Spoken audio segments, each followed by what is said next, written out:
Small. We've actually done Q&A live streams here on the channel, and I've done YouTube channel reviews for people here on the channel and helped them grow significantly. A lot of those people have 100,000 subscribers today and have silver play buttons. And the funny thing is, the simple fact is that there is a common sense approach to YouTube. Even today, a lot of the tried and true methods are really there for you because human behavior doesn't change. And as much as we talk about the YouTube algorithm, when it comes to your first 1,000 subscribers, it really doesn't matter that much.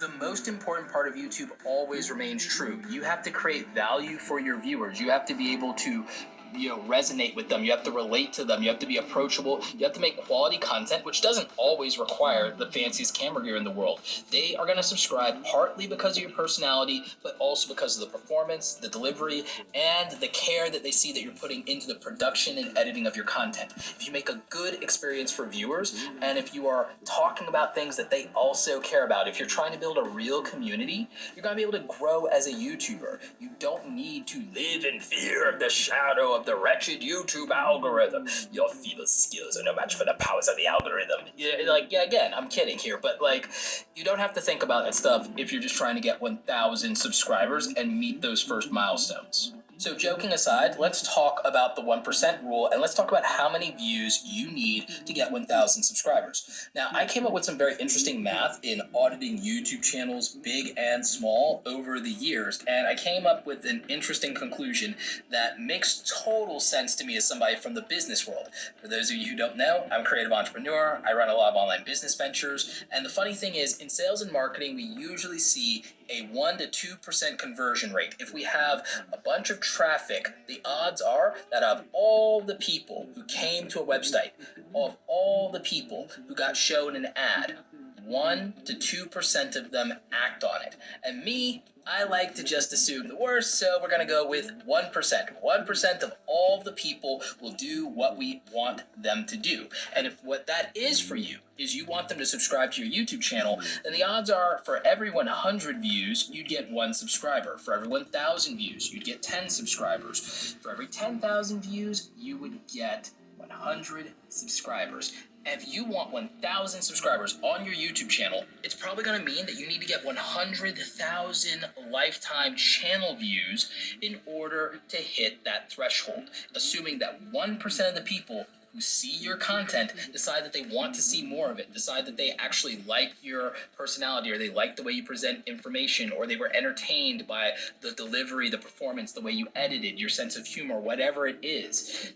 You got to assume that 1% of the people who come in the door are going to decide to stay and join the club. Now, I know what you're thinking. Well, Roberto, if I could get those kind of views, I wouldn't have a problem. Well, I understand.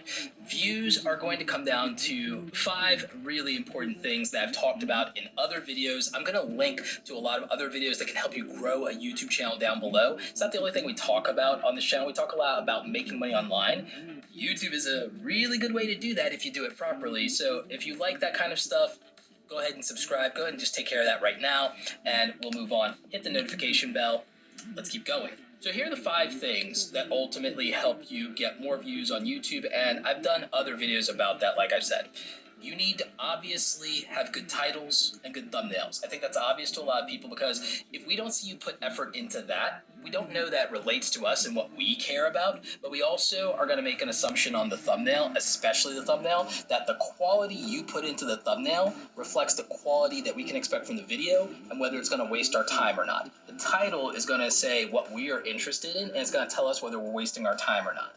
And then you also have to pick a topic. If you pick a topic that nobody is interested in, that nobody cares about, or doesn't have a broad enough audience, then you're not going to get the traffic that you're looking for, and therefore you're not going to get the attention that you're looking for. It's obvious that there are some things that have more attention than others, but you also have to be realistic about where you might be competitive when it comes to that attention.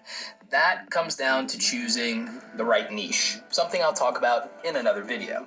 I'll also talk about the most profitable niches that make money on YouTube, so subscribe. So yeah, that's 3. Topic, title, thumbnail. Probably what you would say are the big 3. But then there are 2 other important things: timing and targeting. Timing is everything, whether it's the best time to upload your video because your audience is actually awake, or timing because you are using first mover advantage. Everyone knows that being early to YouTube, being early to a trend, or being the first one to get out a video on breaking news, or doing it in the first day, that timing all matters. It can be the difference between a video going viral or a video being stagnant, okay? So we all know that timing is important, but I don't think you know how important timing is, and that timing has literally made some of your favorite YouTubers. And the last one's a little bit harder. This is targeting. It's picking the right target audience. And frankly, it comes down to figuring out who you want to attract. And the easiest thing I say, even though I know it sounds boring as hell, it's probably something your parents told you, is you have to really be yourself, but you have to know yourself. And then I would say make content for people like you. Make something that you would want to watch. Become the content creator you would want to watch. Ultimately, when I talked to MKBHD, Marquez Brownlee, one of the biggest creators on this platform, he's been here over a decade, made over 1,000 videos, has over 15 million subscribers now. Marquez told me that he created the YouTuber that he wanted to watch. And I thought that was one of those powerful things I think I've ever heard before. So I think that that's really good advice for the rest of you. If you want to get more viewers, and if you want those viewers to become subscribers, make valuable content that they would care about. Make the content that you yourself would want to watch. Let's talk about structuring and scripting your videos. Guess what, guys? I don't use scripts. I improv everything. And it's hard as hell.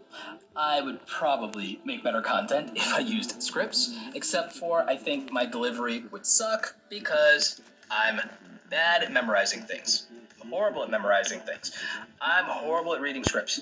When I do courses, the teleprompter is my sworn mortal enemy. I hate it. It's necessary for those things, it's necessary for tutorials, and I hate it. But what I do is I cheat. I use bullet points in my phone, and I literally reference them in between my takes and my water breaks when I'm filming this video in one shot. So there you go. That's my cheat code. I just use my phone. Hacks on hacks on hacks. But seriously, I outline my content so that there's some structure and there's some sanity to it, and so I don't just end up rambling, and so that I can make sure that I'm hitting all of my important talking points. Sometimes I'll even remind myself to make these stupid jokes. But since this is an education channel, I have to also make it edutainment. I have to make it at least somewhat entertaining, and I do that with my authentic personality. And since I know that I can't read scripts, I know that I have to use bullet points and I have to use structure. And I use that to create a better flow for my videos. I use it to show off my personality. And so I think that you really have to have a clear beginning, middle, and end for your videos. And you have to know what points you want to hit. And you have to be able to showcase that personality. You have to deliver value for people. And you need that if you're going to keep them watching long enough in order to make up their mind and decide that they want to subscribe. It's also going to help you when it comes to the watch time you need.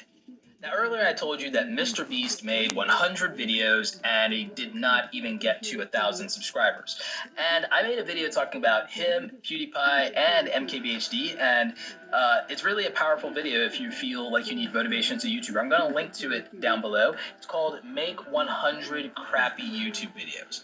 I think it's important to have an experimental phase in YouTube where you're just trying to learn things, whether you're trying to learn your camera gear, learn how to get comfortable on camera, or figure out what works for you and what your style is, what you like doing. I think that's important, and you shouldn't worry about growing fast if you are in that phase and you don't know what you want or you don't know who you are. But what you would have to do to get 1,000 subscribers and to get that watch time is you are going to need to get at least the 100,000 views, unless you have the most dynamic personality in the world, which I do not, and that would do it faster. But you're going to see this ratio plays out. I think I'm up to about 30 million views on this channel, and I have, 450,000 subscribers. So guess what? 1.5%. 1.5%. So this math tends to even out. It's not a hard and fast rule, but it is a really good guideline, and here's why I think it matters. 4,000 hours of watch time that you need to monetize your YouTube channel comes out to 240,000 minutes, okay? So that's almost 250,000 minutes. Now, when we think about 240,000 minutes and we look at getting 100,000 views, if you could average 3 minutes of watch time on those videos, then your channel has a really good shot at meeting the requirements, because then you'd have about, on average, 300,000 minutes, 300,000 minutes of watch time. So you would translate that, like we said, 4,000 hours is 240,000 minutes. So if you're averaging 3 minutes of watch time over the course of 100,000 views, you're gonna make it. And if 1% of the people of those 100,000 views decide to subscribe to your channel, you're gonna make it. Now, I don't know how many videos you'll have to make in order to hit that threshold. If you got 1,000 views on every video, it might take you 100 videos.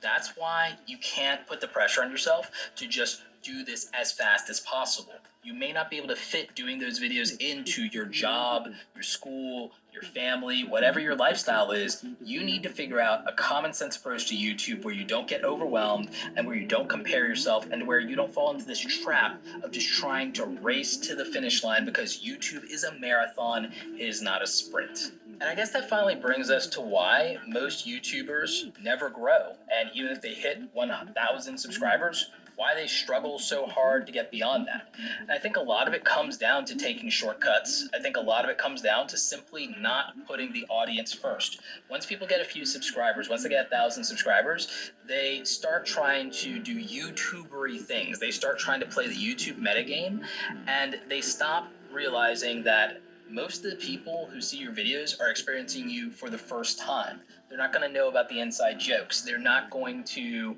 be a part of what you're doing, and you're alienating them by saying, well, I'm making videos for those 1,000 subscribers. You need to make videos those 1,000 subscribers will enjoy, but you also need to make videos that someone could enjoy and somebody could like and someone could want to share, even if they've never heard of you before. Even if they've never heard of you before, even if they have no clue who you are, which most of them will not, then you need to respect that, and you need to make content that is a gateway for them. Most YouTubers stop growing because they stop making videos to grow their channel. They start making videos that they want to make exclusively. They start making videos based on what they're interested in without testing it or seeing if anybody else is. They make videos for that small, tight-knit community, which is fine, but that's not what grows a channel. And so if you want to grow a channel, you're going to have to put the audience first. And not just the audience you have, but the audience you want to have, because that's how growth happens. In business, we call this new market share, new customer acquisition. We want to keep growing the market. We want to keep introducing our brand to new people and converting them and bringing them in, making them part of the family, making them obsessed, making them a cult if we possibly can, and always buy our overpriced products and our incremental upgrades. Yeah, I said